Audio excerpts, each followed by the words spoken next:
Coming up on today's show, we got a Mexican flair recipe submitted. Looks awesome. And a dessert. Stay tuned.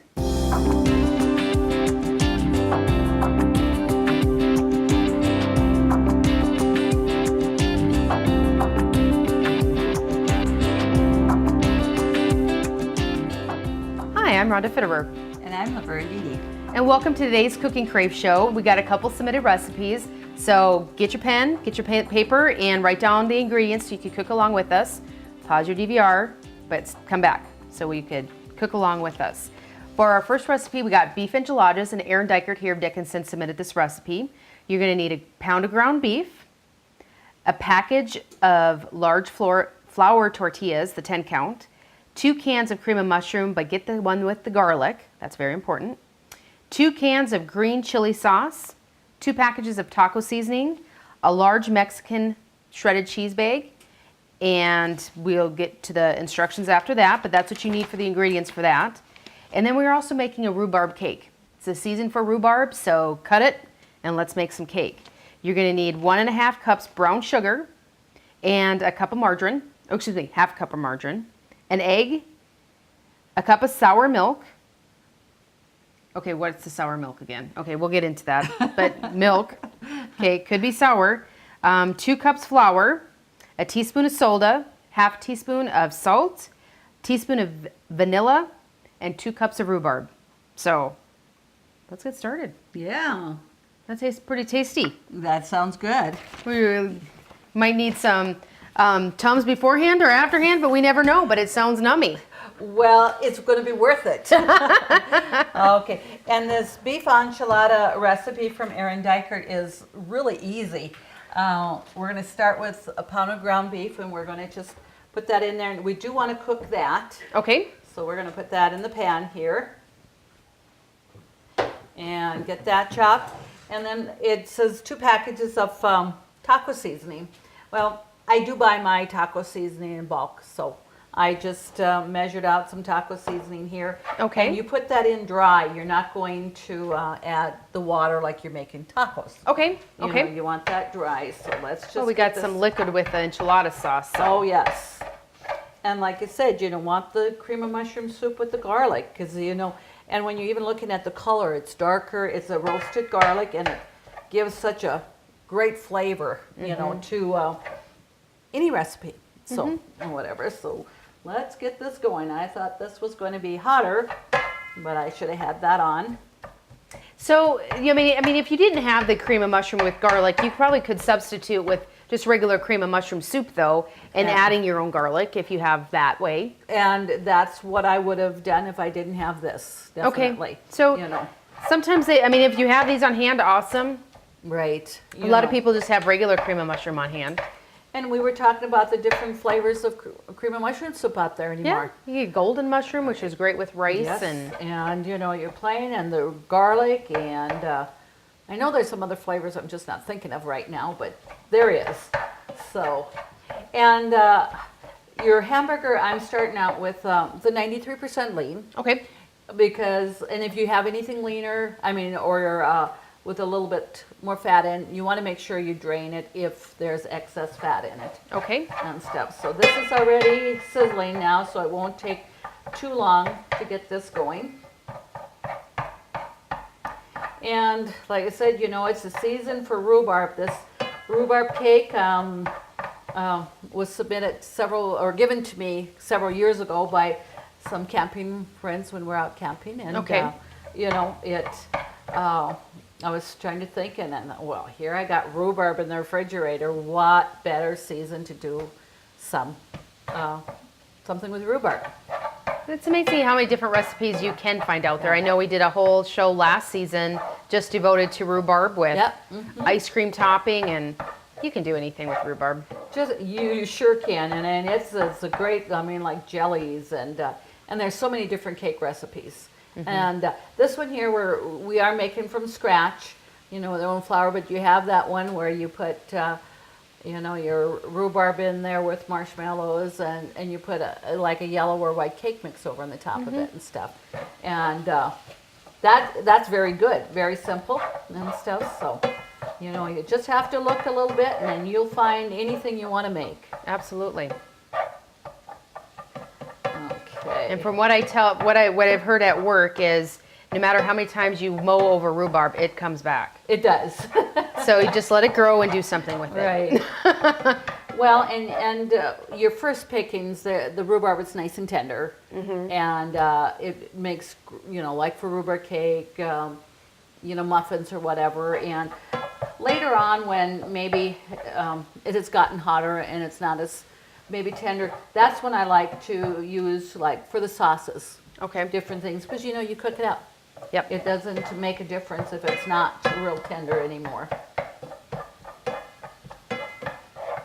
But just about everybody has a rhubarb stalk or two. Yep. You know, or a plant, I should say.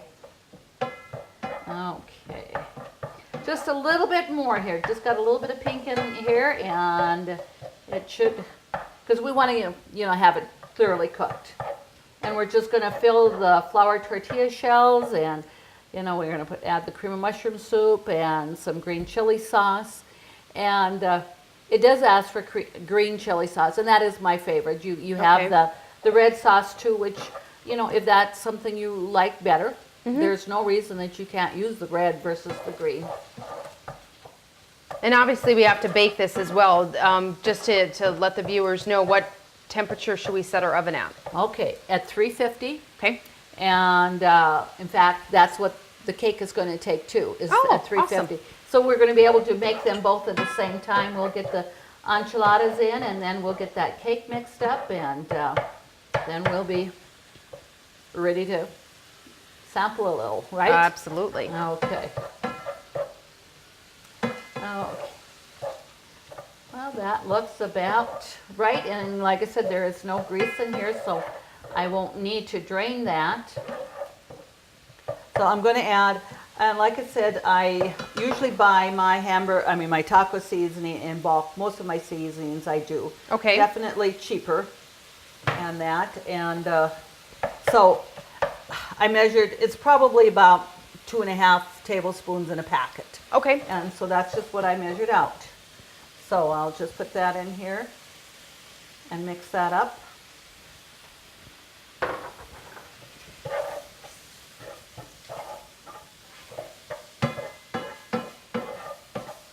And it is the taco seasoning that we're using. I know that if you're in the grocery store, they have the different seasonings.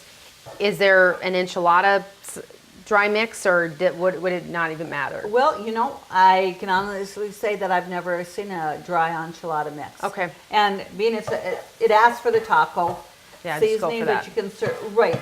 And you know, most of us probably will have something like that, and Yeah. that's easy to find. Okay, we just want to get that mixed up well here. And what I'm going to have you do is spray my pan lightly there. Okay. And you want, you know, a generous pan to put this in, at least a 9 by 13 or like this.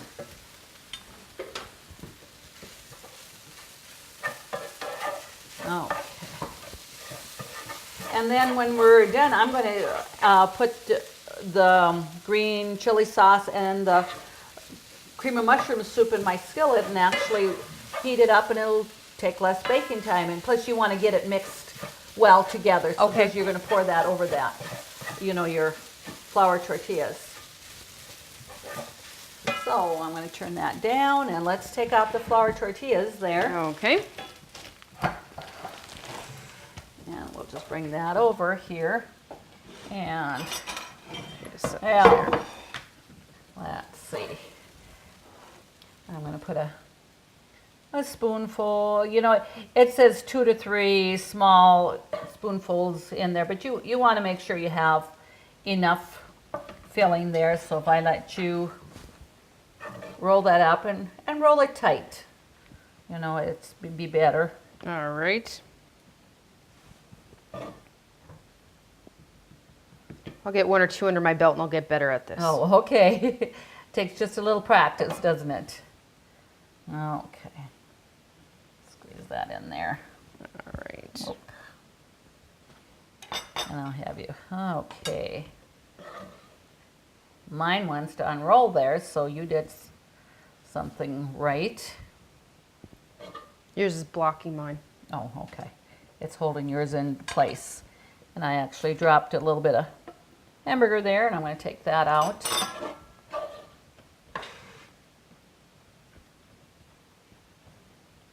All right. You know, and one thing great with enchiladas, it's so easy to heat those up. So that's going to be great if you, you know, like the 10 for the average, like Dad and I, it's just the two of us.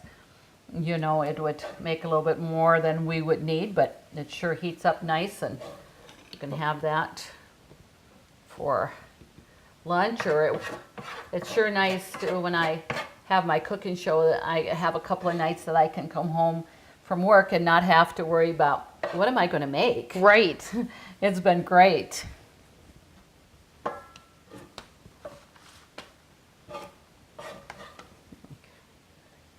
right. Okay, we're going to come out just about right here. All right. I'll get that last one here. And these were the 10-inch, or the, Right. okay. Well, it's the big flour tortillas. I believe they are, you know, 10-inch. Or they could possibly, well, I don't believe they're the 12. Just the medium ones we got. Yeah. Okay, good, good. Now, you know, when you say large, it's like, you want, if you have the 12-inch, I think they're going to be way too big. Going to cover that, your pan, so to overlap that. All that hamburger out here.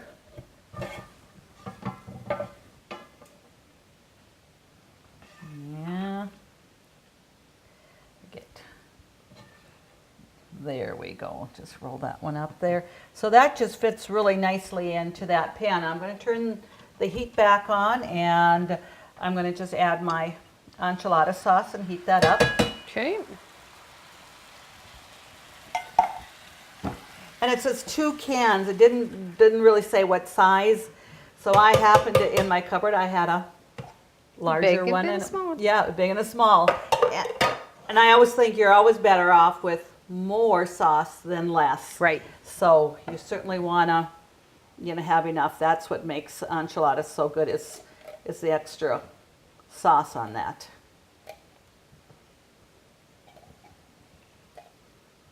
So not a lot of ingredients in here, and the oven's going to do most of the work for us. It is. It doesn't take long to put that together. And once we got the sauce on top, we're going to cover that with, you know, a package of Mexican cheese. Okay.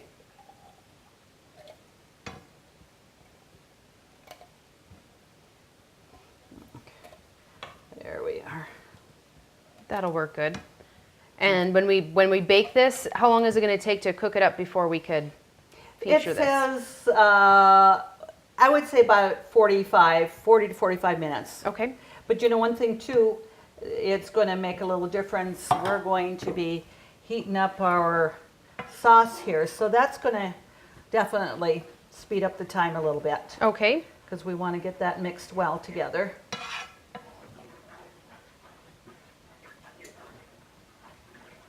Yeah, perfect. So there, it looks like there will be quite a bit of sauce, but yet when you're baking and the tortilla shells, it absorbs some of that, and you want to make sure that you have a nice, like I said, extra sauce in there. Yes. All right. So like we said, you know, it's not a difficult recipe at all.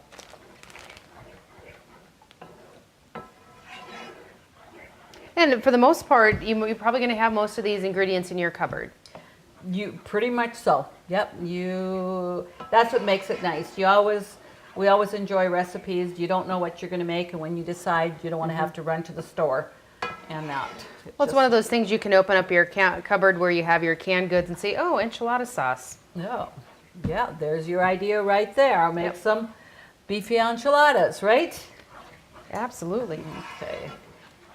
Yeah, we got that mixed pretty well here, so yeah, that's all mixed together. And that, so I'm going to just turn that off, set that aside, and I will just pour that over the enchiladas here. Okay. And I'll let you, here, I'll hand you the spatula and just clean that pan out a little bit there. I don't know if I can get it Laverne clean, but I'll do my best. Okay.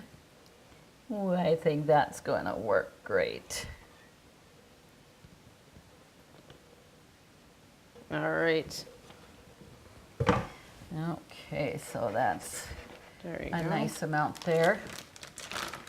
And then, so this is a 2 cups Okay. of cheese here. So that's 8 ounces is what that is.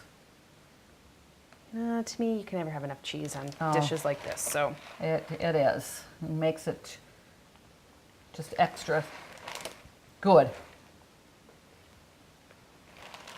So that 2 cups will definitely cover the whole pan pretty nicely.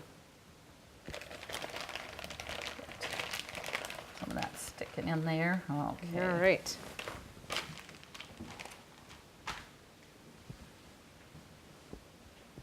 Well, that's Okay. bacon. We got some cake to make. Yep. And we'll just put that in there. And we're going to put that in the oven, and I'm not going to cover it, but if I find that, it's browning a little bit more than I like, I might cover it at the end. Okay. But, we want that melted and stuff, so if have you open up the oven for me? And let's just get that set in there. All right. And now we'll get this set aside.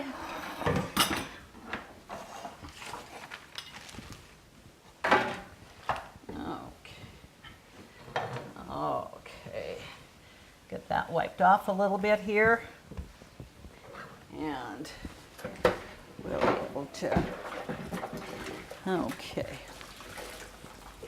All right, so we're going to start with our, the mixture here. You're going to add the 1.5 cups brown sugar,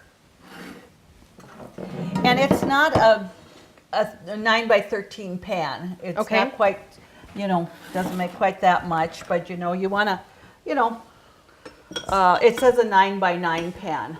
Okay. This pan is probably not 9 by 9 evenly, but it will be the equivalent of that. Well, it's a little. So, You got a little bit deeper dish here, so yes. that'll work. Oh, I need another spatula, and I don't see, but oh, did you see something I didn't? Oh, right on top. Like they said, if it wasn't any closer, bite you, right? I would have to find it hard to believe that you wouldn't have a kitchen utensil. Yeah, more than one, correct? Okay, and it says a 1/2 cup of margarine. I just use butter. Okay. And I had that out, so it, got soft, so it's easier to mix. And also 1 egg is what it's asking, and then we're going to beat that up, and then we're going to add the cup of sour milk. Okay. And what you do with the sour milk, you just take a cup of milk and add a tablespoon of vinegar, and you got There's your sour milk. I knew That's there right. was a little something to stir. I remember we used that on another recipe, and I Just obviously kinda- haven't made sour milk yet. Oh, okay. Well, it's not what you normally would do. Growing up on the farm, you had your raw milk before it was pasteurized, and you got sour milk. This, Okay. I think your pasteurized milk, when it gets bad, it's not even that it's sour, it's just bad. There's a difference. There's I don't a know what, difference. but there's a difference. Okay, so on the farm, obviously,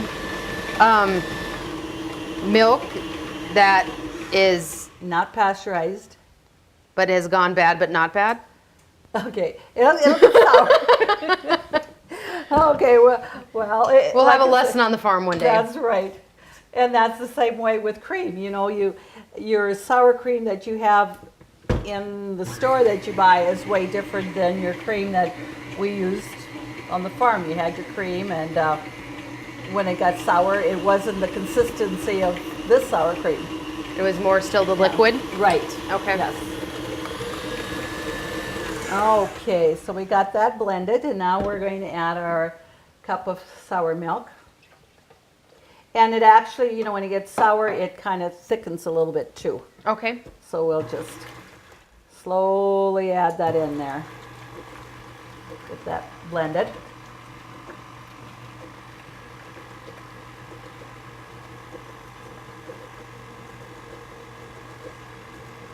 I'm going to scrape the sides a little bit here. See, I would want the recipe to read just a cup of milk and a tablespoon or a teaspoon of vinegar. Oh, That's yeah. all you need to tell me. Oh, okay. And you know, maybe that's what we should put down on the recipe too, is when you make a cup of sour milk, you have... Most of our viewers may know what you're talking about, but if we're trying to entice people to get cooking, and it might be easier just to say Just milk, to say that. That's vinegar. right. Yes. Okay. So But maybe now- one day I'll win $1 million if somebody calls me on the phone and asks me to know what sour milk is. Yeah. Do they do that? I could win. Yeah. Okay, now we're going to add 2 cups of flour. Okay, and we're going to add a teaspoon of baking soda. Okay. Yeah, make sure that I have the soda, not the powder. Makes a difference. Yeah, it does. I found that out the hard way already.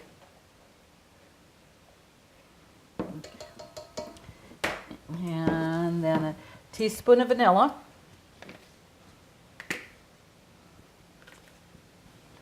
As you can see with my baking soda, I have it in a container, and there I always buy in bulk too, and just put it in containers. Then a half a teaspoon of salt. Okay, so we're going to just beat that up here. And when we got that mixed, then we'll take it off, and we're going to add the rhubarb. Okay. And it's 2 cups of chopped rhubarb. Now I know that you'll freeze rhubarb too. I mean, you do. Yeah. So if you do happen to freeze rhubarb and you haven't cut it fresh, you just want to make sure you just drain off any excess liquid. Is that the only trick to that? Right. And when I freeze rhubarb, I will vacuum seal it, and it does make a difference. But just freezing it, it's just going to give it more liquid. You know, it's not Okay. going to be like fresh and Okay. stuff. But there's no reason you can't use it in your recipes. You know that rhubarb muffins or cake or whatever. So Okay. so we're going to get that. Just blend it until it's pretty well mixed. The batter is a little bit thicker than what a normal cake mix would be when you're mixing a cake. Okay. And that, so take that. But you know what? Fingers came before spatulas. So when you're trying to clean off a beater, it's pretty hard to do that with a spatula. And just like anything, you got your fingers. You'll always have your fingers with you. I hope. Hopefully. Yeah, correct. So we're going to take our 2 cups of chopped rhubarb, and let's put that in there. And just mix that.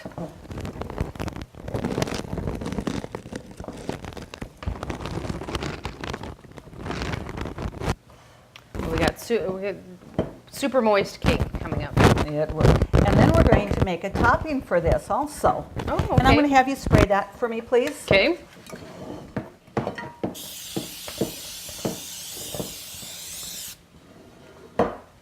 Okay, so we're going to put that. And this bakes at 350, and it says from 40 to 50 minutes. So you're going to just check that. Okay. And see how it's doing.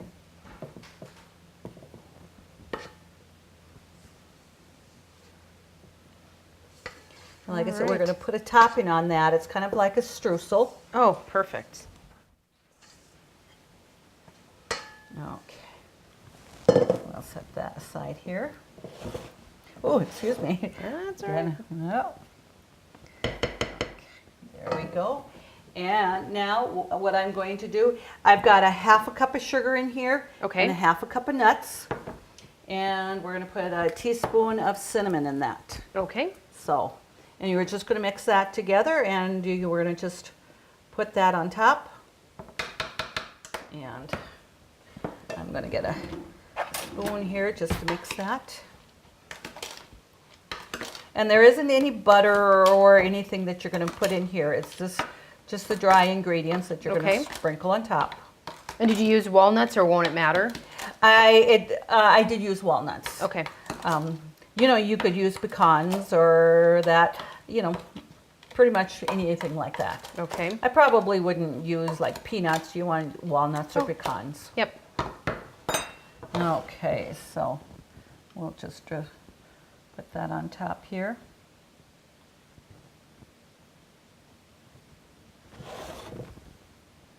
Get that. Now, it does make more than you think when you're spreading this out. Well, now that we have a 9 by 9, we're just going to have thicker. We're just there, and we're going to just spread that out a little bit to the ends, and that'll just Now we right. just let the oven do the work.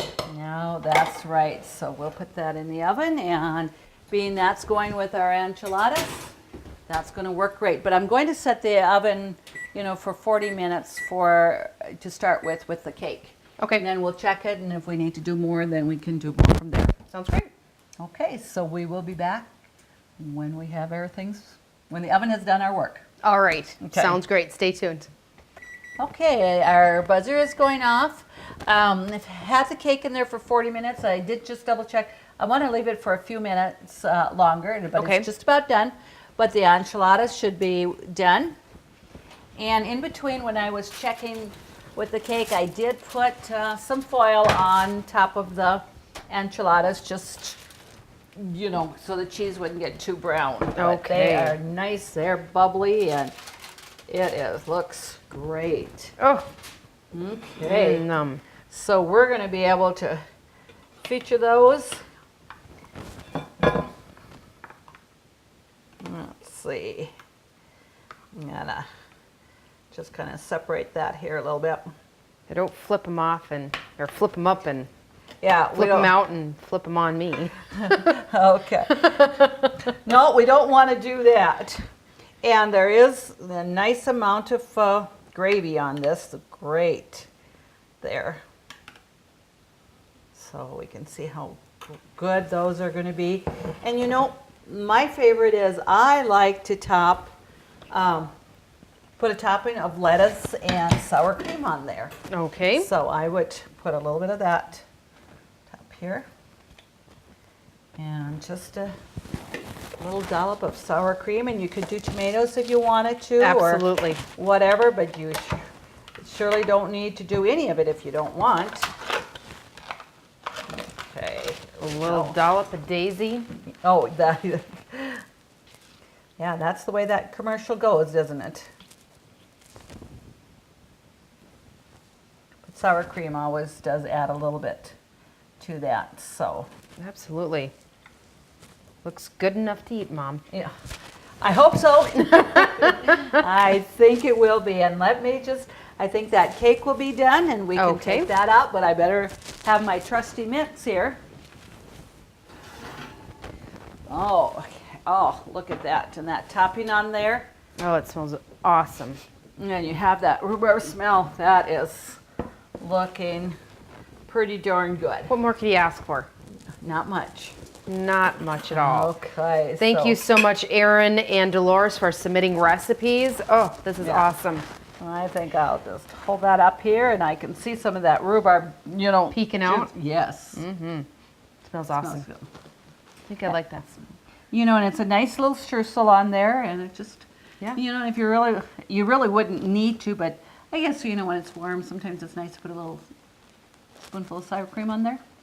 I mean, not sour cream, whipped cream. Ice cream, whipped cream. Any type of cream other than maybe sour cream or... Yeah, that's right. Let's go with that. Let's go with that. Okay. To get these recipes, just go to Consolidated's website, www.ctctel.com.